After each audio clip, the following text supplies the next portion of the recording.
வணக்கம். துணை சப்ஸ்கிரைபர்களையும் எல்லா அன்பு உள்ளங்களையும் எனது நண்பர்களையும் வருக வருக என வரவேற்பதில் பெருமகிழ்ச்சி கொள்கிறேன்.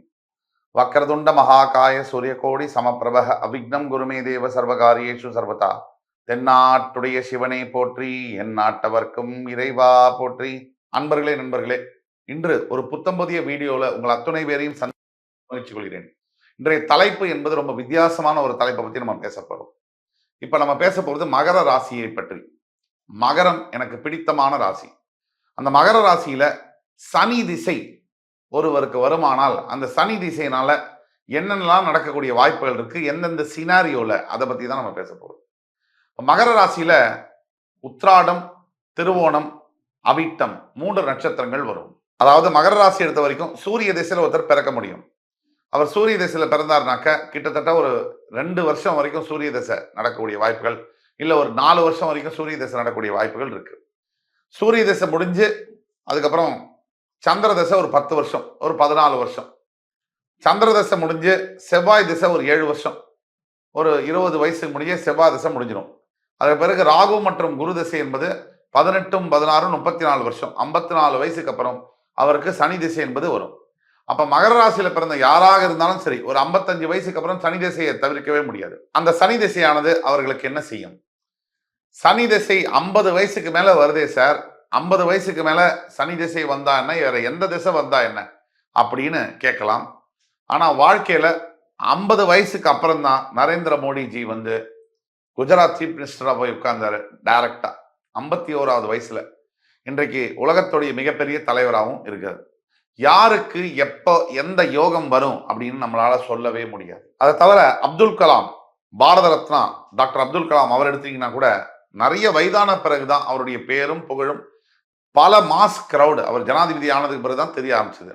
ஆக யாரா வேணா இருந்தாலும் வயசுக்கு அப்பாற்பட்டு வாழ்க்கையில நிகழக்கூடிய ஈவெண்ட், அதாவது நகர்வுகள் என்பது மாறும். அப்போ சனி திசை 19 ஆண்டுகள் மகர ராசிக்கு என்ன செய்யும், அதை பத்தி தான் பேச போறோம். எந்த ஒரு திசையாக இருந்தாலும் மாறி மாறிதான் பலனை செய்யும், ஒரே மாதிரியான பலன்களை செய்ய முடியாது. அந்த வகையில சனி திசையானது மகர ராசிக்கு அற்புதமான பலன்களை செய்யும்.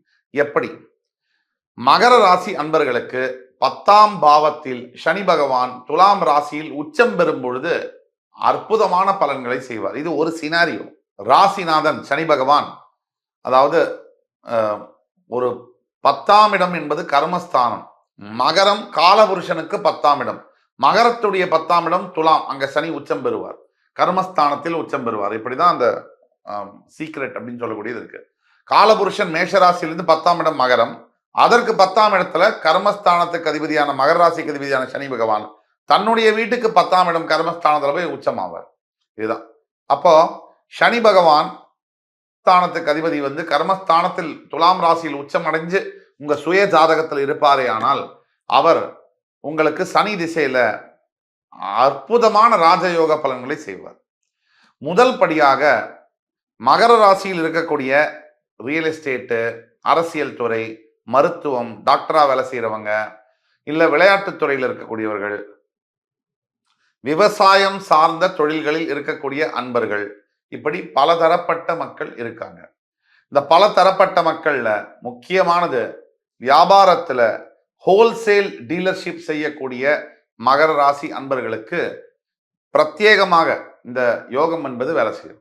ஆக 10ஆம் இடம் தொழில் ஸ்தானம், தொழில் காரகன் வந்து சனி பகவான். அப்படிப்பட்டவர் தொழில் ஸ்தானத்துல போய் உச்சம் பெறும்பொழுது இந்த 10ஆம் இடத்துல உங்க சுய ஜாதகத்துல துலாம் ராசியில சனி உச்சம் பெற்றிருக்கிற பட்சத்துல மகர ராசி அன்பர்களுக்கு சனி திசை நடக்கும் பொழுது அந்த மனிதருடைய வாழ்க்கை முறை, வாழ்க்கை தரம் என்பது மாறும்.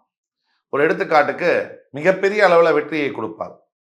ஆக சனி பகவானுடைய பவர் வந்து ரொம்ப பயங்கர ஸ்ட்ராங். அவர் ஒருத்தர் கொடுக்கணும்னு நினைச்சாருன்னா அதை யாராலையும் தடுக்க முடியாது. அந்த அளவுல வந்து சனி பகவான் வந்து மகர ராசி அன்பர்களுக்கு தன்னுடைய ராசிக்கு அதிபதியா இருக்கிறதுனால அவர் 10ஆம் இடத்துல உங்க ஜாதகத்துல உச்சம் பெறுவது என்பது ஒரு சினாரியோ. அப்படி உச்சம் பெற்றாலும் கூட அவர் வந்து சுவாதி நட்சத்திர சாரத்துல உச்சம் பெறணும். துலாம் ராசியில் இருக்கக்கூடிய விசாக நட்சத்திர சாரத்துல சனி உச்சம் பெறக்கூடாது, அது ஒரு கண்டிஷன். இது ஒரு சினாரியோ. துலாம் ராசியில உச்சம் பெறணும், துலாம் ராசியில் இருக்கக்கூடிய விசாக நட்சத்திர சாரத்துல அவர் உச்சம் பெறக்கூடாது, சுவாதி நட்சத்திர சாரத்துல உச்சம் பெறணும், சித்திரை நட்சத்திர சாரத்திலேயோ இல்ல விசாக நட்சத்திர சாரத்திலேயோ அவர் உச்சம் பெறக்கூடாது. இந்த அடிப்படையில சுவாதி நட்சத்திர சாரத்தில் அவர் உச்சம் பெறும்போது முழுமையான பலனை தள்ளி தருவார். இது ஒரு சினாரியோ. இப்ப மகர ராசி அன்பர்களுக்கு சனி பகவான் மேஷத்துல வந்து நீச்சமாயிட்டார்னு வச்சுங்க, 4ஆம் பாவத்துல. அப்பவும் இந்த சனி தசை வரும்போது அதீத ராஜயோக பலன்களை செய்வார். இதுவும் உண்மை. துலாம்ல உச்சமானாலும் சரி, மேஷத்துல நீச்சமானாலும் சரி, இந்த மகர ராசி அன்பர்களுக்கு சனி பகவான் நல்ல பலனை செய்வார். மேஷராசியில நீச்சமாவர் அந்த ஒரு சினாரியோல எடுத்து பார்த்தோம் அப்படின்னா, மேஷராசியில நீச்சமாகக்கூடிய சனி பகவான் மருத்துவத்துறையில இல்ல ஒரு ரிசர்ச் சம்பந்தப்பட்ட துறையில மிகப்பெரிய உயரங்களை எட்ட வைப்பார். ஆக எந்த அளவுல அவர் சனி பகவான் இயல்புத்தன்மையில பாவ கிரகம் தன்னுடைய இயல்புத்தன்மையை மாற்றிக்கொள்வது எப்போ அப்படின்னு பாத்தீங்கன்னா, நீச்சமோ உச்சமோ வக்ரமோ ஆகும்போது மாற்றிக்குவார். இதுல உச்சமாகும் போது எக்ஸ்ட்ரீம்லி நல்ல பலன்களையோ இல்லை எக்ஸ்ட்ரீம்லி கடுமையான மோசமான பலன்களையோ தர கடமைப்பட்டவராக இருப்பார்.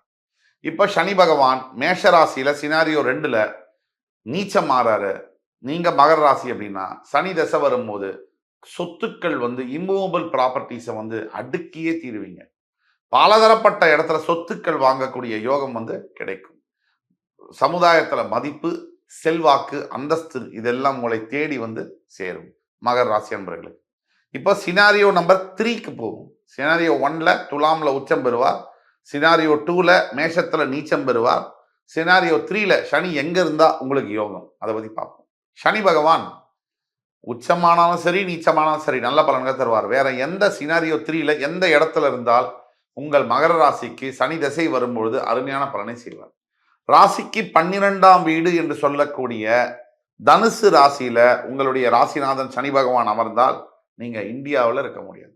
அப்ராட்ல போய் படிப்பு, கல்யாணம், வேலை சம்பந்தப்பட்டது, பாஸ்போர்ட் இதெல்லாம் எடுக்கக்கூடிய யோகம் என்பது உங்களுக்கு தன்னாலே வந்துடும். ஆக 3 சினாரியோ, துலாம் ராசியில் உச்சம் பெறும் பொழுது, மேஷ ராசியில் நீச்சம் பெறும் போதும், தனுசு ராசியில் வசிக்கும் பொழுதும் மகர ராசி என்பவர்களுக்கு சனி பகவான் திசையை நடத்துவாரே. ஆனால் கொஞ்சம் நட்சத்திர பாதம் மட்டும் சுத்தமா இருக்கிற பட்சத்துல உங்களை யாரும் கையில பிடிக்க முடியாது. விண்ணை பிளக்குறேன், அதுக்கு மேல கூட வெற்றியை நீங்க கொடுப்பீங்க. எல்லாத்தையும் தாண்டி ஜெயிக்கக்கூடிய திறமையும் அதனுடைய அறிவும் அது நுண்ணறிவும் உடல் உழைப்பும் உங்களை தேடி வந்துடும். ஆக இந்த வீடியோ என்பது மகர ராசி அன்பர்களுக்கு மிக்க பயனுள்ளதாக இருக்கும் என்று நம்புகிறேன். இந்த வீடியோ பிடிச்சிருந்ததுன்னா லைக் பண்ணி, கமெண்ட் பண்ணி, சப்ஸ்கிரைப் பண்ணுங்க. உங்களோட ஃபேமிலி, ஃப்ரெண்ட்ஸ் அண்ட் ரிலேட்டிவ்ஸ்க்கு ஷேர் பண்ணுங்க. அடுத்து வரும் காணொலியில் மறுபடியும் உங்கள் எல்லோரையும் சந்திக்கும் வரை உங்களிடமிருந்து விடைபெறுவது உங்கள் சுபாஷ் பாலகிருஷ்ணன். நன்றி, வணக்கம், வாழ்க வளமுடன்.